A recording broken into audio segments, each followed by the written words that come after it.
La Haftara de cette semaine, la Parashat Nitzavim Vayelech, qui est la dernière Haftara avant Rosh Hashanah, de cette année donc, c'est aussi la dernière des 7 Haftarot que nous avons lues depuis cette semaine, depuis Tisha B'Av, les 7 semaines de consolation, où toutes les semaines nous avons lu une des prophéties d'Ishayahu Hanavi, où il nous promet, il nous donne les prophéties à propos de la venue de Mashiach et la rédemption. Le fait que c'est la 7e, donc ça représente que nous arrivons au niveau le plus élevé. C'est la consolation la plus parfaite, la plus complète, la plus imminente. Et voilà qu'il commence l'Haftara avec les paroles « Sos asis Pachem ». Je veux me réjouir pleinement en l'Éternel. « Tagel nafshi belokai » que mon âme se délecte en mon Dieu. « Qu'il bishani bigdiyesha » il m'a revêtu de la livrée du salut. Mais il tzedaka ya'atani, enveloppé d'un manteau de la victoire.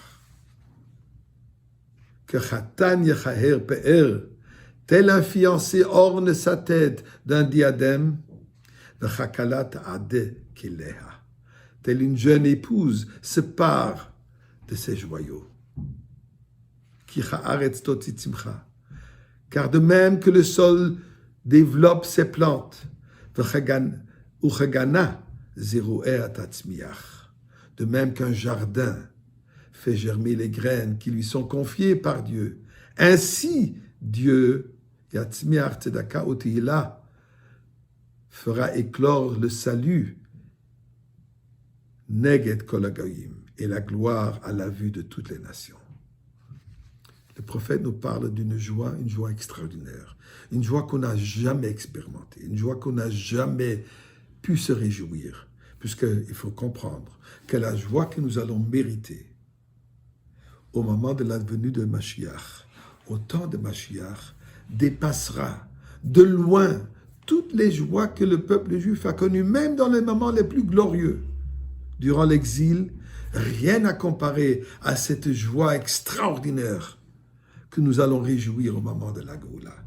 Et c'est ça la raison pourquoi elle est comparée à la joie d'un jeune marié, que Khatan et Kala. Pourquoi? Puisque la joie que ce Khatan et Kala ils ressentent, c'est une joie qu'ils n'ont jamais eue auparavant. Ils ne peuvent pas les baser sur aucune expérience précédente puisqu'ils n'ont jamais eu cette expérience. C'est ce que le prophète nous dit, que cette joie que nous allons avoir, elle est supérieure, infiniment supérieure à ce qu'on a connu, même dans les moments les plus glorieux. Le prophète continue en parlant d'Yerushalayim. On va changer le nom de Yerushalayim. V'karu lahem am hakodesh, le peuple sera appelé la nation sainte. Goulé Hashem, les affranchis de l'Éternel. V'lach, et toi Yerushalayim, ikare drusha irlonezava. Tu auras le nom, la recherchée, la ville non délaissée, puisque présentement, Yerushalayim est délaissée. Yerushalayim n'est pas Benouya, aussi belle qu'elle est avec toutes les constructions, elle n'est toujours pas complète. Il y a toujours ceux qui veulent arracher une partie d'Yerushalayim qui nous appartient. Au moment de la Géoula, ce sera Yerushalayim à Benouya. Et nous savons qu'il y a une alliance, une promesse de Dieu à nous et de nous à Dieu, que jamais, jamais on n'oublierait Yerushalayim. On le dit, si je t'oublie Yerushalayim, oublie mon côté droit. À tous les moments, au moment de la choupa, on brise un verre pour ne pas oublier la destruction d'Yerushalayim. Dans la prière, même dans le Birkat Amazon, qu'on dit après le repas, où venez Yerushalayim. Continuellement, on parle d'Yerushalayim.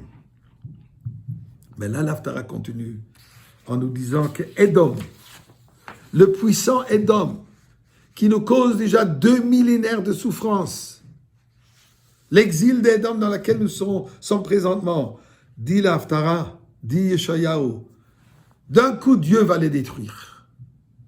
Et là, intéressant,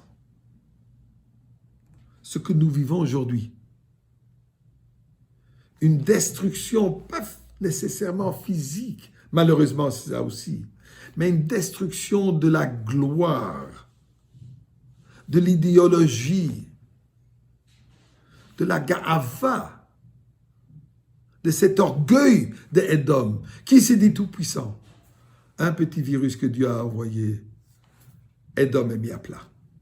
Ni sa médecine, ni ses richesses, ni ses économies, ni sa force militaire, rien peut contre cette main de Dieu. Et tout le monde reconnaît aujourd'hui que Dieu dirige le monde.